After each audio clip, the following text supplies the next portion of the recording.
북한에서 사치 생활을 즐기고 있는 사람들이 늘고 있다고 합니다. 주로 평양에 거주하는 이들은 고급 아파트에 거주하고 외제차를 타는 등 호화 생활을 즐기고 있는데요. 한편 북한이 김정은 우상화에 박차를 가하고 있는데 김정은이 3살부터 사격을 한 신동이라면서 신격화하고 있습니다. 관련 내용을 이화여대 북한학과 김석향 교수, 북한자유연맹 김주성 이사와 함께 자세히 살펴보겠습니다. 안녕하십니까? 안녕하십니까? 안녕하십니까? 네. 앞서서 짧은 영상에서도 봤는데 뭐 저렇게만 보면 북한이 잘 사는 나라인 것 같다라는 생각이 들 정도로 좀 호화스러운 모습을 많이 볼 수가 있었습니다. 이렇게 뭐 평양 중심에 집중된 형상이긴 하지만 경제가 좀 나아졌다고 봐야 하나요? 두 가지로 보시면 될 것 같은데 이 경제가 북한 당국의 경제라고 얘기를 하면 별로 나아진 것 같지가 않고요. 근데 이게 주민들의 경제 생활이라고 하면 시장이 그동안 굉장히 많이 활발해졌거든요. 네네. 북한 당국이 계속 통제를 하려고 해도 시장 규모도 커지고 모든 사람이 다 장사를 하면서 시장 활동이, 그러니까 장사 활동이 굉장히 활발해졌어요. 그 덕분에 주민들 중에서 일부가, 그러니까 말하자면 돈주라고 하는 네네. 돈이 많은 집단이나 혹은 장사를 활발하게 해서 적극적으로 장사에 뛰어든 사람이나 그런 사람들을 중심으로 예전보다 생활이 확 좋아진 거고요. 그 사람들을 뺀 나머지 북한 주민들을 생각하면 전반적으로 2000년대 초반, 그러니까 고난의 행군이 막 끝난 그 시점보다는 훨씬 살기가 좋아진 건 사실입니다. 그러니까 예전에처럼 그렇게 굶어 죽는 사람들이 많이 있는 건 아니고 그러니까 뭐 옥수수 밥이라도 세 끼 다 먹는다고 하는 사람들도 훨씬 늘었고, 근데 그런 사람들조차 이제 그 사람이 왜 욕구를 너무 오랫동안 누르면 이 욕구가 폭발하듯이 터져 나오는 시기가 있거든요. 그러니까 굉장히 오랫동안 가난을 참으면서 절제하면서 잘 살던 사람도 어느 순간 확 그렇게 비싼 물건을 산다던가 하는 그런 욕구 발산의 시기가 있잖아요. 그 시기라고 생각을 합니다. 그래서 일반 주민들도 조금 더 그 화려한 옷도 사 입고 싶고, 뭐 운동화, 신발도 사고, 먹는 것도 조금 더 좋은 걸 먹으려고 하고, 이런 움직임이 나타나는 결과라고 보시면 될 것 같고요. 근데 그래도 가난한 사람들은 또 여전히 가난한 상태로 있는 거죠. 그렇군요.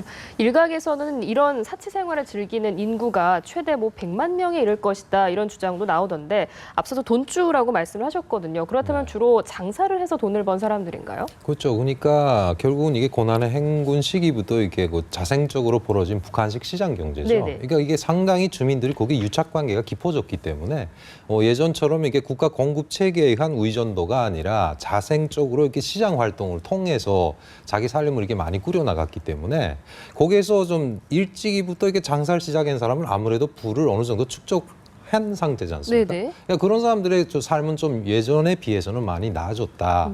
그런 인구들이 그러니까 거의가 다 장사를 하지 않으면 먹고 살 수 없는 구조가 됐기 때문에 그러니까 결국은 다 장사를 통해서 뭔가 수익을 창출을 하고 있는 거죠. 하지만 이런 사람들은 일부에 해당할 테고요. 앞서서 말씀하셨듯이 여전히 어려운 사람들이 많을 텐데 이렇게 되면은 뭐 부익부 빈익빈 현상으로 되는 거잖아요. 사회주의 국가에서 이런 현상이 나타나는 거 어떻게 봐야 됩니까? 나타나면 안 되는데 현실적으로 너무 오랫동안 지금 나타나 버렸고 그 상황을 더 이상 막을 수 없는 정도가 돼버린 것 같아요. 그러니까 예전에 주로 북한에서 이 남조선이라고 해서 한국 사회를 비난할 때 가장 먼저 나오는 단어가 그 부익부 빈익빈이었거든요. 그러니까 돈 있는 사람들만 살아남고 뭐 피도 눈물도 없이 가난한 사람들을 착취하고 뭐 이랬는데 지금 그 비난을 하지 않아요. 왜냐하면 그런 비난을 할 때마다 주민들이 그거 우리 얘긴데 하는 생각을 하거든요.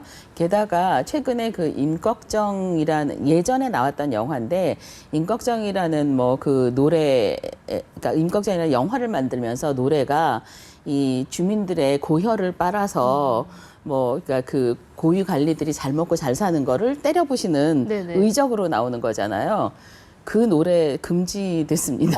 왜냐하면 그런 임꺽정이라는 영화나 그런 노래가 예전에는 그 양반들을 비판하고 거기에 맞서 싸우는 임꺽정이 우리 편이라고 생각을 했는데 그런 영화나 노래를 볼 때마다 북한 주민들이 저게 우리 사회인데 지금 이런 생각을 하고 고위 관리들이 돈주들하고 결탁해서 자기네끼리 잘 먹고 잘 살고 우리 거를 뺏어가는구나 이런 그 말들을 하기 때문에 그런 걸 금지하고 있는 현상들을 보면 네. 재미있죠. 그러니까 이렇게까지 들어보면은 그럼 일반 주민들도 이런 현상이 나타나고 있다는 걸 충분히 인지를 하고 있다는 거거든요. 또 네. 요즘은 뭐 휴대전화도 많이 보급이 되니까 네. 평양에서 사람들이 어떻게 살고 있는지도 속속들이 알고 있을 것 같다는 생각도 드는데요. 그렇죠. 어떻습니까? 네, 그러니까 결국은 이 북한에서 표현을 하는 빈부격차라는 게 평양과 지방의 차이 예, 예. 이렇게 봐도 되거든요.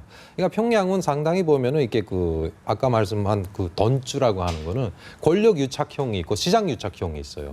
그러니까 권력을 가진 사람은 당연히 시장 유착을 통해서 부를 창출한 사람을 또 뭐죠? 이거를 생존수단으로 바꿔가지고 통제를 통해서 공짜 돈을 많이 얻고 있는 그런 그 구조거든요. 북한이라는 게. 그러니까 이거 지방에서는 평양이라는 영역에서는 없는 것들, 그러니까 없는 것, 평양에만 있고 지방에 없는 그런 차이들이 있지 않습니까? 네네. 예, 그러니까 시장에도 상품도 그렇고 그다음에 이제처럼 자본주의 문화라고 일컫는 이런 뭐 커피라든가 여러 가지 그런 형태들이 평양에서만 지금 확산이 되고 있잖아요. 그러니까 지방은 그런 게 없기 때문에 뭐 이렇게 수요와 소비의 차이도 상당히 평양과 지방하고 틀린 거죠. 예. 그렇게 되면 주민들의 불만도 자연스럽게 생길 것 같은데 이게 체제 유지에 악영향을 끼치는 거 아닌가요? 그게 굉장히 신기한 일인데 예, 예. 이게 사회주의 사회라고 생각을 하면 보통 그 평등이라는 가치가 굉장히 중요하고 누구나 다 평등을 추구할 거라고 생각을 하잖아요. 예, 예. 그런데 상당히 오래전부터 북한에서는 꼭 북한만 그런 건 아니고요. 다른 사회주의 국가들도 그렇습니다. 중국이나 뭐 예전에 이 CIS 국가, 그러니까 예, 예. 예전 소련 국가들도 그런데 이게 사회주의 국가일수록 그러니까 신분제에 따른 차별을 굉장히 당연하게 받아들여요. 그런 면이 그래서 북한 주민들도 그렇고 북한 이탈 주민들도 북한에서 오신 분들하고 얘기를 할 때도 보면 일상적인 언어 습관 속에 간부들은 이렇고 간부들은 저렇게 하고 뭐 간부집 자녀들은 이렇고 평민, 평백성, 하바닥 사람들은 이렇게 저렇게 살고 뭐 이런 얘기들을 굉장히 많이 하세요. 그냥 무의식적으로 일상적으로 그렇게 얘기를 하거든요. 그래서 그게 평등에 어긋나지 않아요. 사회주의 사회인데 평등이라는 가치관에 어긋나지 않아요. 그러면 가만히 그때부터 생각을 하시는 거예요. 그러네. 근데 그럼 그게 억울하지 않았어요? 차별받는다는 생각이 없었나요? 그러면 왜 그때 그 생각을 못했죠? 이렇게 다시 물어보세요. 그러니까 이게 지금 굉장히 차별적인 현상이 나타나는데 거기에 대해서 이렇게 분노를 느끼고 이걸 바꿔야 되겠다는 생각은 생각보다 그렇게 많지 않고요. 그런데 이제 또 이 차이를 확 이렇게 구분해 주는 것이 누가 그 말씀을 하시는데 평양에서 기차를 타고 가다가 청진에서 내리면 천국에서 지옥을 간 것 같대요. 그런데 청진에서 또 기차를 타고 그 뒤에 무산이나 회령이나 여기를 가면 또 천국에서 지옥을 간 것 같아요. 그러니까 청진이 천국이 된 거죠. 그래서 다시 예. 거기가 지옥으로 간 것 같고 또 회령 시내에서 그러니까 읍내에서 그 주변 그러니까 외곽으로 나가면 또 천국에서 지옥을 가는 점점 것 격차가 같답니다. 벌어지는 거군요. 그러니까 이게 평양이라는 예, 곳은 대다수 일반 주민들이 보기에 굉장히 먼 곳이에요. 그러니까 아무 상관없는 나랑 상관이 없어요. 저기서 뭐 드립커피를 마시든 뭐 더치커피를 마시든 굉장히 먼 곳이라서 그게 다 일부 소수의 얘기인 거지 이게 일반 주민들의 생활까지 연결이 되기엔 저걸 억울하다. 이게 왜 우리를 차별해? 이걸 바꿔봐야지. 이런 생각까지 가기에는 아직 갈 길이 멀다고 생각이 그러니까 듭니다. 굉장히 심플하게 생각을 하면서 교수님 말씀하신 대로 북한 주민, 일반 주민들의 입장에서 심플한 표현을 하면은 평양에 가면 당연히 냉면을 먹는 거. 그러니까 평양 견학을 하는 것을 뭔가 이게 영궁에 가는 것처럼 생각하시는 분들이 절대 다수 많다는 거죠. 네. 이동의 자유도 제한돼 있고 하니까. 그렇군요. 그러니까 북한의 일반 주민들이 이런 현상을 좀 당연하게 받아들이고 있는 네. 측면도 있는 것 같은데 생각을 해보면 최근 들어서 김정은이 수입 만능주의를 질타하면서 네. 국산품 애용하라고 했거든요. 그런데 네. 평양에 있는 주민들은 외제차 많이 타잖아요. 네. 그러면 이런 곳에서도 예외가 적용되는 건가요? 그러니까 이게 외제차를 탈 수 있는 그런 계층이라면 상당히 상류층이라고 예, 예. 볼 수밖에 없죠. 그러니까 그 외제차라는 것도 북한에서는 그 사적 재산으로 인정이 안 되거든요. 그러니까 그만한 부모라든가 자기 자신이 그만한 직분이나 직권을 갖고 있는 상황에서 국가차를 등록된 국가차를 자기 차처럼 마이카처럼 타고 다니는 사람들일 뿐이고요. 그다음에 보면은 이제 그런 효과들 자체가 이제처럼 북한에서 상류층들은 평양에만 왜 있냐 하면은 일단 평양 자체가 북한을 상징하는 뭐 조선의 얼굴이다, 뭐 심장이다 이런 식으로 여러 가지를 표현을 하고 있는데요. 일단 그 지방 주민들과 평양 주민들의 이런 의식 정도도 상당히 많이 차이가 나고 있거든요, 지금. 네. 그럼 평양 주민들이 구체적으로 어떤 생활을 하고 있는지 좀 살펴보면요. 최근 들어서 뭐 핸드드립 커피도 유행하고 있다고 하고 네. 또 회전식 전골집도 인기라고 하는데 네. 어떻습니까? 뭐 80년대 김정일이가 건설 바람을 일으키면서 평양의 자체는 그런 자본주의 문화 유입을 상당히 많이 가져왔습니다. 예. 대표적인 게 호텔이죠. 호텔. 예, 호텔들은 일반 주민들이 거기에 들어가려도 안 들어가고 역시 그 테리토리로 보면은 일반 주민들이 접근하기 힘든 테리토리거든요. 네네, 그렇겠죠. 그러니까 거기에 드나드는 사람 하면은 북한의 상위층들. 예, 뭐 저 같은 경우는 일본하고 연고가 있다 보니까 상당수 일본에서 돈을 보내와서 거기 가서 들어가서 즐기긴 했습니다. 예, 그 안에 들어가서 양주도 마시고, 그러니까 평양 호텔도 각 지역별로 예전부터 뭐 이게 왜냐하면 고려 호텔 같은 거 전만 식당이 있거든요. 그 회전식입니다. 예, 거기 가면 스테이크가 상당히 맛이 있는데 주민들은 거기 스테이크가 있는지도 몰라요. 네, 그러니까 그런 특정적인 분야가 평양에 있었던 거죠. 그러니까 이게 이번에 김정은 시대에 와서 자기 신정권에서 뭔가 새로 업그레이드된 뭔가 어필을 하는 입장에서 나는 이게 예전에 없었던 걸 만든다. 예, 이런 취향에서 또 현재 보면 2030 세대가 상당히 민감한 세대거든요, 북한에서는. 예. 그러니까 그런 세대들을 뭔가 잠재우고 또 뭔가 비율을 맞춰주는 입장에서도 자, 우리 평양에도 이런 거 있다. 왜 그러냐면 외부 문화를 많이 접하고 있기 때문에 예, 그런 것도 있지 않나 하는 생각이.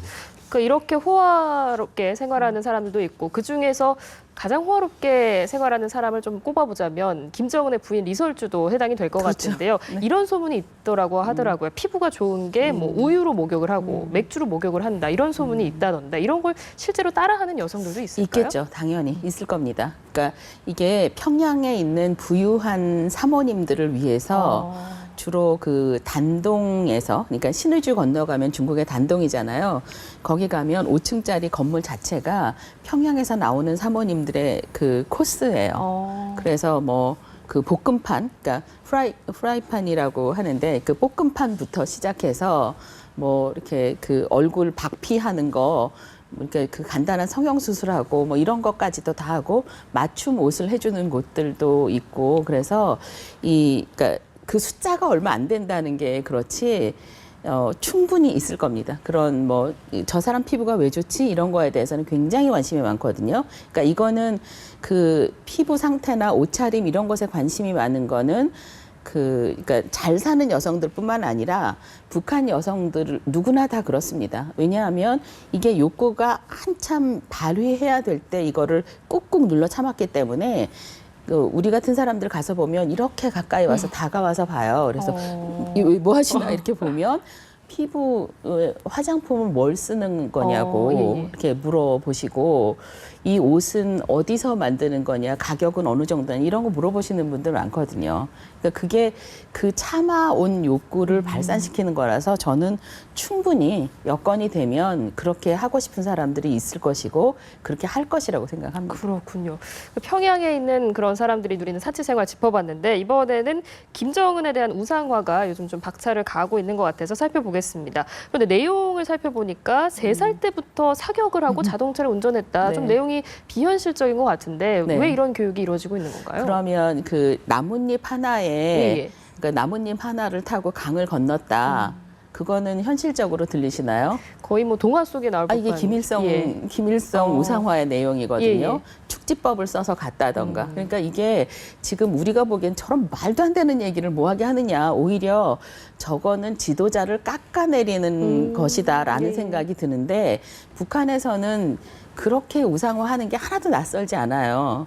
그리고 이런 내용을 들으면 어떤 기분이 들었느냐 그러면 지도자 동지니까 그게 의심이 안 돼? 그러면 그러니까요. 그걸 왜 그때는 그런 의심을 못 했을까요? 이렇게 반응을 하시는 분들이 훨씬 많거든요. 그러니까 뭔가 특별한 존재, 우리 같은 사람들과 완전히 다른 그러니까 능력도 완전히 다르고 뭐 이렇게 그러니까 우리 같은 사람이랑 비교해서 그건 말이 안 되지 않아? 이런 생각 자체를 아예 못하는 대상으로 따로 떼놓고 보는 거의 것 같다는 생각이 신격화되는 듭니다. 존재인 네. 것 같은데 이사님께서도 북한에 계실 때 이런 네. 우상화 교육을 접해 보셨을 텐데요. 그렇죠. 어떤 생각이 드셨나요? 네, 그 보면은 일단 그 북한 체제 자체도 바보가 아니니까요. 그런 우상화 교육을 이제 좀 연령별로 다 이게 좀 차이나게 하는 거죠. 예, 예. 자, 이자처럼 이게 축지법을 썼다. 그다음에 이번에 뭐 김정은이가 3살 때부터 찰 몰았다. 그런 거는 유치원 교육 때 초기 교육에서 그런 걸 심어주는 거죠. 그러니까 예, 예. 가장 재미났던 현상이 뭐냐면은 그 신격화라는 말이 북한이 없어졌어요. 처음에는 뭐죠? 신격화 무슨 화 했다가 그 신격화라는 말 자체를 없앤 적이 있었습니다. 근데 그게 보면은 그 김일성이가 죽었을 때 유치원 애들한테 우리 김일성이는 죽은 것이 아니라 잠시 쉬고 계신다. 그래가지고 통일이 되면 다시 일어나신다. 이런 황당한 교육을 한때 일시적으로 했다가 금방 없어졌거든요. 예, 통하지 않았다는 그렇죠. 거죠. 그러니까 그런 걸 또 눈치를 보면서 하는 경우도 있는데 이번에 보면은 뭐 북한이 김정은 우상화를 본격적으로 시작을 한 것이 아니라 준비 단계죠. 교수 참고서가 나온 그렇죠. 겁니다. 예. 그러니까 공식적인 교과서가 아니라 이거를 교사들이 읽고 그다음에 이걸 구두로 차츰차츰 해나가라 이런 뜻이기 때문에 아직까지도 제 생각에는 객관적인 생각인데 김정은 우상화 교육을 정상적으로 하면은 뭔가 부작용이 일어날 것 같으니까 아직 그 시기는 아닌 것 같다. 그렇죠. 일단 교수 참고서를 내놓고 좀 반응을 보면서 수정을 해나갈 수도 있을 것 같다라는 생각이 드는데 생각을 해보면 과거의 북한 주민들과 지금의 북한 주민들 많이 다르잖아요. 또 정보에 대한 그렇죠. 유입도 많아졌고 네. 그래서 네. 우상화를 대하는 태도도 변화가 있을 것 같은데요. 웃는 경우는 많습니다. 그러니까 꼭 저렇게까지 해야 돼? 이런 생각을 하는 사람들도 있고 그런데 그 생각을 하면서 그걸 누구한테 물어보거나 같이 얘기해 본 적이 있어요. 그러면 그런 건 없습니다. 할머니한테 얘기해 봤어요. 그래서 할머니는 뭐라 그러세요? 그러면 그냥 다 믿어라 라고 얘기를 하시거나 이렇게 하고 넘어가는 경우가 많아서 공론화할 수는 없는 상황인 거죠. 그렇군요. 서로 드러내놓고 공론화를 해야 왜 이렇게 해 하고 비판이 나올 수 있는데 이 공론화 자체가 안 되는 겁니다. 오늘 뭐 평양에 있는 사람들이 누리는 뭐 사체 생활부터 김정은 우상화 교육까지 좀 짚어봤는데 앞으로 북한에 또 어떤 변화가 나타날 거라고 우리가 좀 전망을 해볼 수 있을까요? 네, 일단 보면은 그 지금 3대 세습이 진행이 됐기 때문에 예, 예. 이거를 중도에서 그만두지는 않을 거란 말이죠, 북한도. 그러니까 시기적으로 보면은 이게 김정은 우상화 교육은 아마도 진행형이라고 봐야 되기 때문에 일종의 뭐 정책적인 변화보다도 이제처럼 김정은 위주로 하는 새로운 북한 체제에서 뭔가 여러 가지 리모델링을 많이 해 나가는 거는 필경이 있다고 생각을 하거든요.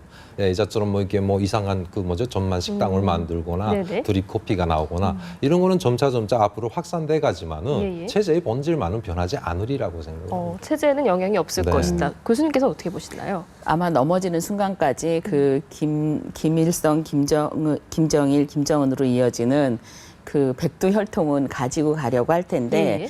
변수는 아까 말씀드린 것처럼 그 주민들의 태도인 거죠. 예, 예. 이 사람들은 97년, 98년의 주민과 달라요.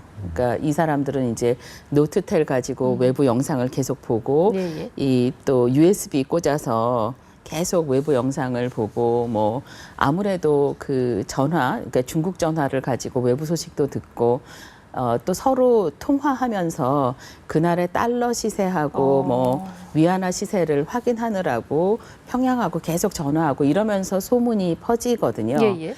그런 상황에서 이 북한 당국이 추진하는 게 그렇게 썩 효과적으로 진행될 것 같지는 않습니다. 근데 시간이 걸리더라도 주민들의 목소리가 높아질 텐데 그 시간이 굉장히 오래 걸릴 수도 있다는 게 슬픈 일이죠. 또 어떻게 보면 오래 걸리긴 하더라도 주민들의 태도에 변화가 있을 네. 것이다라고 생각할 수도 네. 있을 것 같아서 좀 더 네. 기다려보도록 하겠습니다. 네, 오늘 말씀 잘 들었습니다. 지금까지 이화여대 북한학과 김석향 교수, 북한자유연맹 김주성 이사였습니다. 고맙습니다. 고맙습니다.